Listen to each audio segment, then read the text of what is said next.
Hello and welcome to Melksham Library Facebook page and this week's tea and chat. I have my coffee here in my nice autumny coloured mug. I hope you've got yourself a hot drink of something nice and are ready for some lovely autumn themed poems that I'm going to share with you this afternoon. Quick drink. I don't know whether you've got a cake with you this afternoon, treating yourself on a October cold day. I've got a nice chocolate chip cookie which I'm going to nibble on later, but I'll put that aside for now. I say welcome. This is our, as I say, we're only running our teen chats now fortnightly. So I hope you're still enjoying them. This week, just to say, Wiltshire Libraries, we are celebrating Get Online Week, and this is just one way that you can join in getting online by watching our poetry reasons and having a bit of a chat with us at these sessions. And they're all available after the live session, so they're available via our Facebook pages, but they're also on our YouTube channel. So do just, if you go into YouTube and search for Wiltshire Libraries, you'll get to our channel where there's a whole host of past tea and chat sessions, as well as book reviews and all sorts of other things. So let's get started with our first poem, and today I'm going to do a really classic favourite autumn poem. It's a favourite of one of my mothers, and it's by one of the Romantic poets. So it's by John Keats, and it is one of his odes, the Ode to Autumn. And this was published in 1820, so just a year before he died, and it was the final work in his group of poems, which are known as the Keats 1819 Odes. So let's get started with an ode to autumn. Get the right book. This is an ode to autumn by Keats. Season of mists and mellow fruitfulness, close bosom friend of the maturing sun, conspiring with him how to load and bless with fruit the vines that round the thatch eaves run, to bend with apples the mossed cottage trees, and fill all fruit with ripeness to the core, to swell the good and plump the hazel shells with a sweet kernel, to set budding more and still more later flowers for the bees, until they think warm days will never cease, for summer has o'erbrowned their clammy shells. Who hath not seen thee oft amid thy store? Sometimes whoever seeks abroad may find thee sitting careless on a granary floor, thy hair soft lifted by the winnowing wind, or on a half-reaped furrow sound asleep, drowsed with a fume of poppies, while thy hook spares the next swathe and all its twined flowers, and sometimes like a gleaner thou dost keep steady thy laden head across a brook, or by a cider press with patient look thou watchest the last oozings hours by hours. Where are the songs of spring? Aye, where are they? Think not of them, thou hast thy music too. While barred clouds bloom the soft dying day, and touch the stubble plains with rosy hue, then in a wailful choir the small gnats mourn among the silver sallows, borne aloft or sinking as the light wind lives or dies, and full-grown lambs loud bleat from hilly bourne. Hedge crickets sing, and now with treble soft the redbreast whistles from a garden croft, and gathering swallows twitter in the skies. So that was Ode to Autumn by John Keats, and it's regarded by critics as one of the most perfect short poems in the English language. And it's a lovely, rich poem, isn't it? And full of the fruits of autumn, work and harvest, preserving and storing food produce, and all the fauna too, the grown lambs and the swallows twittering and gathering ready for migration. I really like the line as well when it talks about the oozings from the cider press. I love, we have an apple tree in our garden, and it's just lovely, isn't it, to kind of to start picking and collecting the apples as they ripen in autumn time. I think that nicely kind of moves on to our next poem that I've chosen to share with you today. And this is a poem called Moonlit Apples, and it's by John Drinkwater, who was born in the late 1800s. He was an English poet, playwright and actor. And this is a lovely poem. A lot of it is about silence, as you'll see. So let's get started with the Moonlit Apples.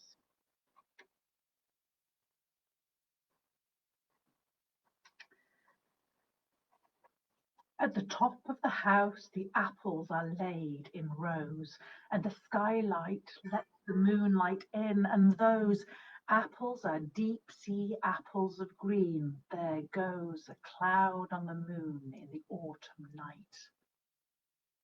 A mouse in the wainscot scratches and scratches, and then there is no sound at the top of the house of men. All mice, and the cloud is blown, and the moon again dapples the apples with deep sea light. They are lying in rows there, under the gloomy beams. On the sagging floor they gather the silver streams. Out of the moon, those moonlit apples of dreams, and quiet is the steep stair under. In the corridors under there is nothing but sleep, and stiller than ever on orchard boughs they keep tryst with the moon, and deep in the silence deep on moon-washed apples of wonder. It's quite silent, isn't it? And the loudest noise is the mouse scratching. And I really love the kind of the mysterious and magical feel to that poem. The apples are laid out in rows, and the moonlight is, it's almost like the moonlight is silently communicating with the apples, and there's this feel to, isn't it, the moonlight surrounding those apples. It's really lovely and magical. I really like that one. So moving on, I'm going to do another poem about autumn, and it's a really, really joyous, full of colour poem. And it's by Helen Keller, who you may know was the girl who was born both deaf and blind, but she learnt to communicate, and she actually wrote a number of poems. And this is her poem about autumn. It's really uplifting. Okay, so ready. Autumn by Helen Keller. Oh, what a glory doth the world put on, these peerless, perfect autumn days. There is a beautiful spirit of gladness everywhere. The wooded waysides are luminous with brightly painted leaves. The forest trees with royal grace have donned their gorgeous autumn tapestries, and even the rocks and fences are broidered with ferns and sumachs and brilliantly tinted ivies. But so exquisitely blended are the lights and shades, the golds, scarlets and purples, that no sense is wearied, for God himself hath painted the landscape. The hillsides gleam with golden corn, apple and peach trees bend beneath their burdens of golden fruit. The golden rods too are here, whole armies of them with waving plumes, resplendent with gold. And about the wild grapes, purple and fair and full of sunshine, the little birds southward going linger like travellers at an inn and sip the perfumed wine. And far away the mountains against the blue sky stand, calm and mysterious, like prophets of God, wrapped in purple mist.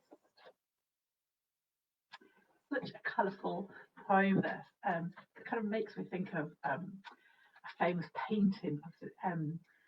Matisse used a lot of colours, didn't he?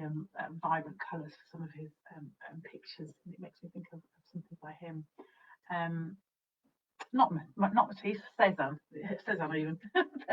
But yeah, no, just those vibrant colours makes me think of that. So that's a lovely one. Now, another shorter poem I'm going to do now. It's still grounded in the kind of nature, but there are hints at the dead of the Great War. So it's a little bit more serious, this one.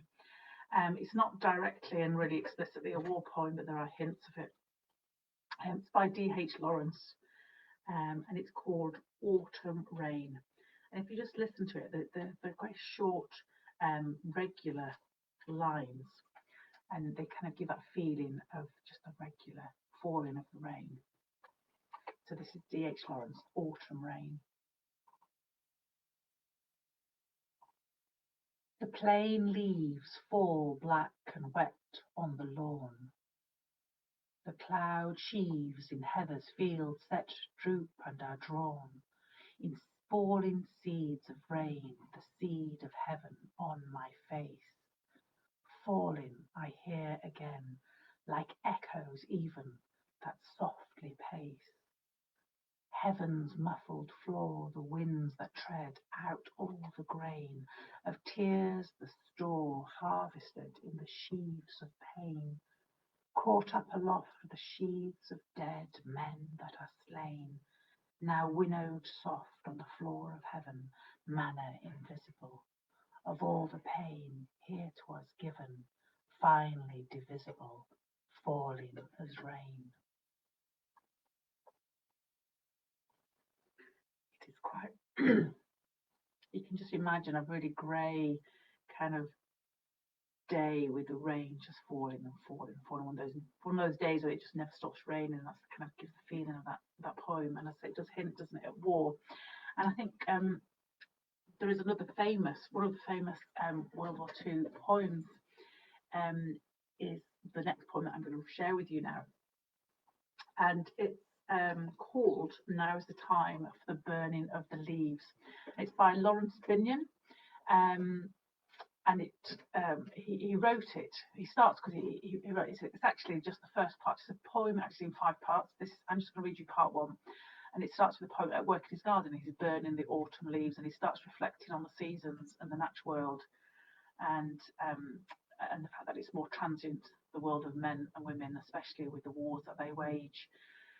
He wrote it in 1942, and it's widely regarded as one of the most remarkable poems about the Second World War. And he actually he had previously written what is considered one of the finest poems about the First World War, which is called "For the Fallen," which is often read at funerals and kind of memorial services. But this is his poem. Now is the time for the burning of the leaves. Now is the time for the burning of the leaves. They go to the fire, the nostril pricks with smoke, wandering slowly into a weeping mist, brittled and blotched, ragged and rotten sheaves.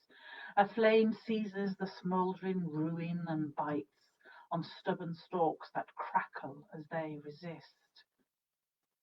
The last hollyhock's fallen tower is dust. All the spices of June are a bitter reek. All the extravagant riches spent and mean, all burns. The reddest rose is a ghost. Sparks whirl up to expire in the mist. The wild fingers of fire are making corruption clean. Now is the time for stripping the spirit bare, time for the burning of days ended and done, idle solace of things that have gone before, rootless hope and fruitless desire are there. Let them go to the fire with never a look behind. The world that was ours is a world that is ours no more. They will come again, the leaf and the flower, to arise from squalor of rottenness into the old splendour, a magical sense to a wandering memory bring, the same glory to shine upon different eyes. Earth cares for her own ruins, naught for ours. Nothing is certain, only the certain spring. That's a World War II poem by Lawrence Binyon. And I'm going to quickly move on now, and we're going to go across the Irish Sea to Coole, which is a few miles west of Gort in County Galway. And this is a poem written by William Butler Yeats. And he wrote this whilst he was staying at a friend of his, the Lady Gregory, at her home at Coole Park, which is a nature reserve, and it's called the Wild Swans at Coole, and it's considered to be about the poet's search for lasting beauty in a changing world where beauty is often mortal and temporary. And the swans in this poem symbolise eternal youth and the beauty. So this is the Wild Swans at Coole by Yeats.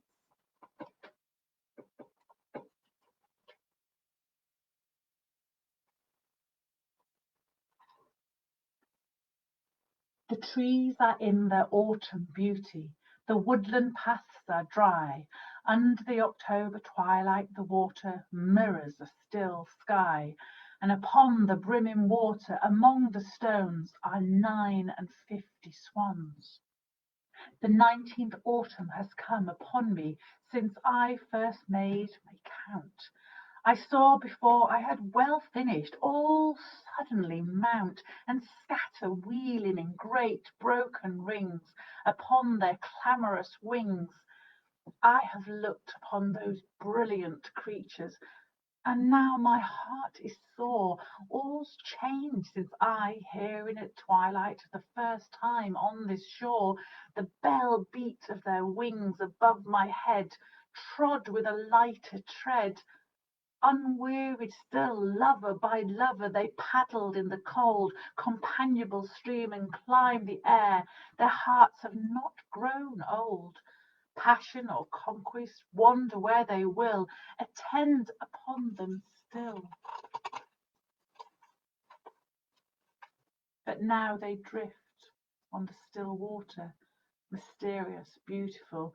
Among what rushes will they build? By what lake's edge or pool delight men's eyes when I wake some day to find that they have flown away? That's Wild Swans at Coole by William Yeats. Of course, the wild swan swimming is, especially in autumn time, the swans often migrate along with various other birds. We had that in the first poem, the swallows twittering in the poem by Keats. And I'm going to finish with another poem about more birds migrating, and it's by American novelist and poet Rachel Field, and this is called Something Told the Wild Geese. So again, you can picture, I mean, we often think of birds migrating, we think of birds flying south, don't we, from our own country, so things like swallows and starlings. The murmuration of the starlings is a sight to see, isn't it? But obviously, sort of the water birds also migrate, and you often see this time of year lots of flocks of wild geese, and they're often arriving in our country because they're flying from further north.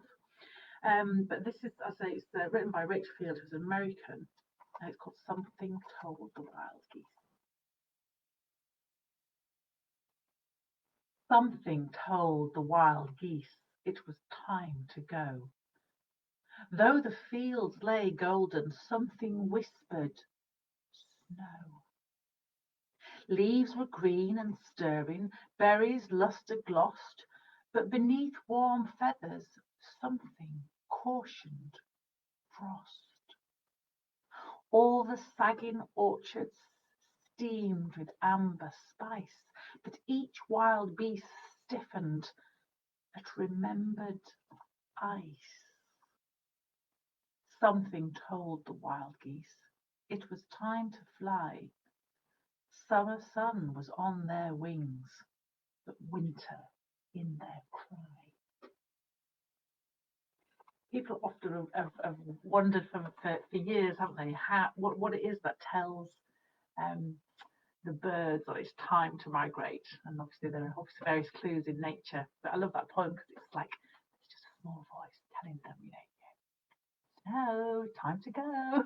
So it's a lovely one. And that was I thought I would finish there with that on the Something Told the Wild Geese by Rachel Field. I hope you've enjoyed my selection of poems, all on the theme of autumn. Some of them were kind of very uplifting, the joys and colours of autumn, but then obviously the kind of more melancholy side of nature as all this wonderful life and abundance is beginning to decay and go back down. But obviously there's always the hope of spring to look forward to. Anyway, well, thank you again. I hope you enjoyed your tea or coffee or whatever you're drinking. I'm going to finish my coffee now and have my chocolate cookie. We'll be back again with more tea and chat and poetry in 2 weeks. I believe it's going to be from Salisbury with Phil. So do look out for Facebook posts telling you exactly and just confirming that. But in the meantime, enjoy your rest of the day. Do check out all our posts on various other activities on Get Online Week. And yeah, you take care. Thanks for joining me. Bye.